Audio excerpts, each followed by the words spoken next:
Demon Emperor Chapter 511. Ang nakaraan isang masukal na gubat ang tinahak ng hukbo ni Tobo. Patuloy sila sa paglalakbay patungo sa Wingaza City. Sa wakas narating na nila ito. Pinagmamasdan ng mag-ama ang Wingaza City. Nagpapatuloy. Sa loob ng base ng Loloklan, kasalukuyang nakasunod ang tatlong bata ni Chupa sa kanya. Biglang napalingon si Chupa na parang may nakalimutan. Oh, Stewardess Chupa, anong tinitingin-tingin mo? akala siguro ni Lady Steel na malaking suso ay pinagnanasahan na ni Chupa ang kaniyang malaking dede. Napahiya tuloy siya dahil dun pala sa likod niya nakafocus si Chupa. Stewardess Chupa, may 10 matandang hukluban sa labas. Gumagawa sila ng mga palatandaan. Hindi ko alam kung ano ang pinaggagawa nila. Pero sa palagay ko, parang sinisira nila yung ari. Tama ka, sinisira nga nila. Makakalis ka na, ayos lang yun. Gawin mo na lang ang trabaho mo ng maayos, huwag mo na silang intindihin.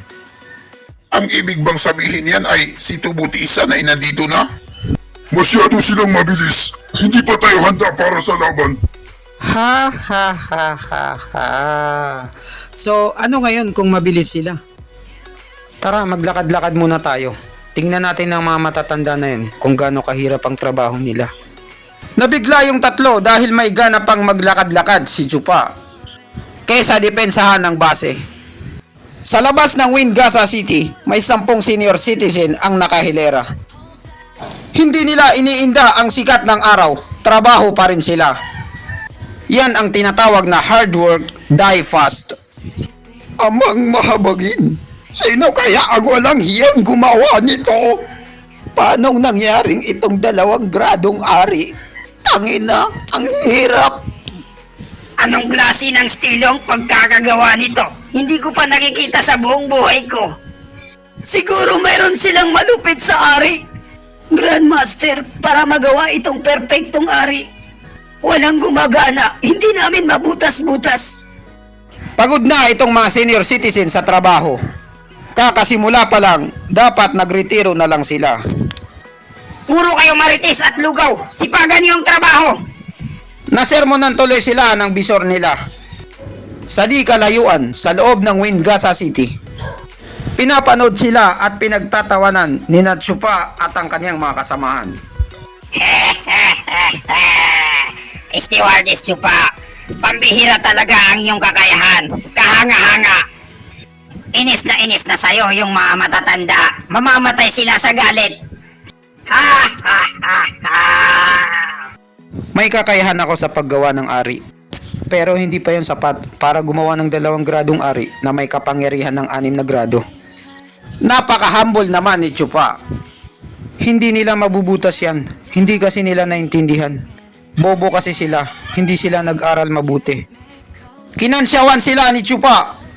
Sinusubukan niyo bang wasakin yung 2 gradong ari gamit ang tingin lang? Nasa propawn stage na kayo mga iyakin. Bakit hindi niyo puwersahin? Nasaan ang mga utak niyo? Napanganga na lang yung mga matatanda dahil sa narinig nila. Oo nga no, ba't hindi natin naisip yan? At tumingin sila sa taas kung saan nanggaling ang boses na yon. Makita nila at si Chupa pala ang nagbigay ng idea sa kanila. Si Chupa dumating para patayin tayo! Huwag po, marami akong anak, 5, puro panganay, may naggagatas pa. Okay lang yon, ayusin niyo na lang ang trabaho niyo. Ibinibigay ko na sa inyo lahat ng oras. 1 to sawa kayo. Ha ha ha ha ha. Nagkamali sila sa pagkakakilanlan kay Chupa. Masyado kasi silang takot. Mabait pala siya sa personal. Talaga bang umalis na lang siya basta-basta? Mga kasama, tara na. Ano na ang gagawin natin? Sinigawan na naman sila ng bisor nila. Isa lang ang kailangan nating gawin. Binigyan na tayo ng pagkakataon ng magkabilang panig. Gawin na lang natin ang trabaho natin. Gawin na natin to. Kapag hindi natin to ginawa, baka ang magkabilang panig, dumugin tayo. Gumagana na ang 2 gradong ari. Hindi na magtatagal. Mabubutas na natin to. Stewardess Chupa, Ano ang ibig mong sabihin? Bakit tinutulungan mo silang mabutas ang ari?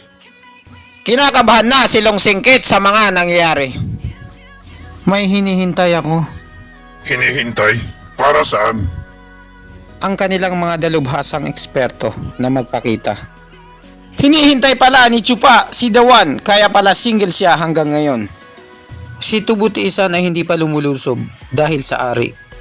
Ginagamit niya munang 10 hukluban na to para magkaroon ng lamat ang ari at makaatake na sila. Ang pagpatay sa kanila ay tama lang, pero makikita na kinakabahan tayo. Pero habang hinahayaan natin sila, tataas ang pagdududa niya. Na gumagamit tayo ng MTCT tactic. Kung paano ko gawin ang mga galaw ko, ganun din ang magiging reaksyon niya. At lalo pa siyang malilito. At bababa ang pag-asang umatake si agad. Pero ang oras ay hindi naghihintay. Kung gaano siya katagal maghintay, ganun lalaki ang puwersa natin. Usbong ito sa buong Luzon. Gagalaw siya gamit ang mga dalubhasang eksperto. Yan ang pinakamabilis at pinakamahirap na paraan. Excited talaga akong makita ito. Kung anong gagawing pangontra ng emperador. Dahil nalaman niya ngayon, nakasama ko ang batang makulit. Sa panig ni Tubuti Isan, nag-uusap ng masinsina ng mag-ama. Kamahalang ama, ano sa palagay mo ang nasa isip ni Chupa? May sumisira sa kanilang depensa, pero nakatayo lang siya at nanonood. Masyado niya tayong minamaliit, ama. Ano kaya ang mga ari na yan? Totoo kaya o hindi? Hindi kaya pinapatagal niya lang ang oras? Ang kanyang galaw ay nakakalito at mahirap maintindihan.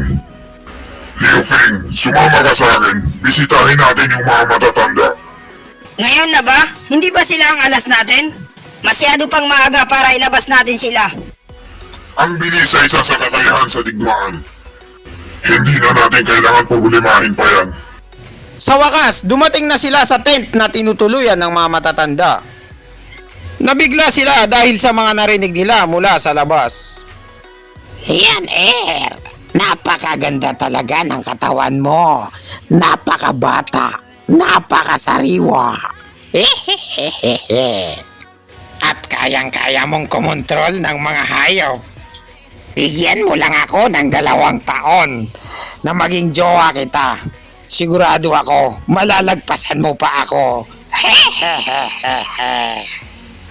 Hindi ko lubusang akalain na ang matandang yun ay pinagnanasahan niya ang aking anak. Nanggigigil na si Commander Tubo sa mga marites na narinig niya sa labas. Maraming salamat, Matandang Si, sa magandang bagay na inaalok niyo sa akin. Pero hindi ko kayang mahiwalay sa pamilya ko. Si Commander Tubo ay hindi hadlang sa pagmamahala nating dalawa. Lian sa magandang kinabukasan natin. Hindi na nakapagpigil si Tubuti Isan sa mga naririnig niya at kusa na siyang pumasok. Gigil na at galit na. Mananapak na ito.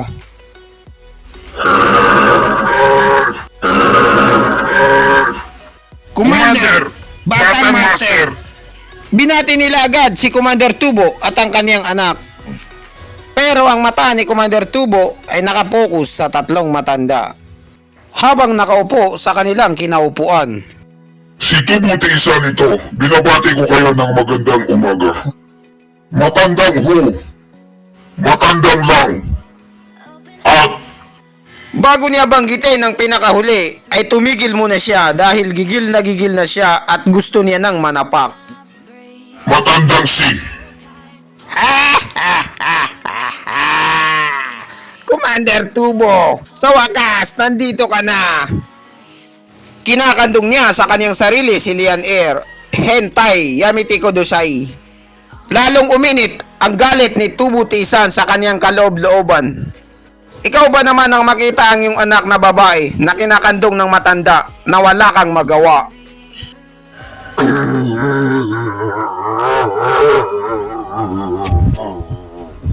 Kapatid kong Tiisan, pumunta ka ba rito para humingi ng tulong sa mga matatanda? Kailangan na ba nilang gumalaw? Oo, tama ka sa sinabi mo.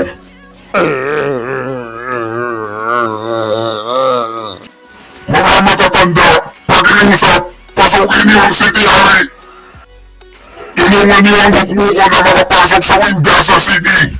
At dito nagtatapos ang chapter 511. Maraming salamat po sa panunood nyo. Mag-subscribe para laging updated sa next chapter.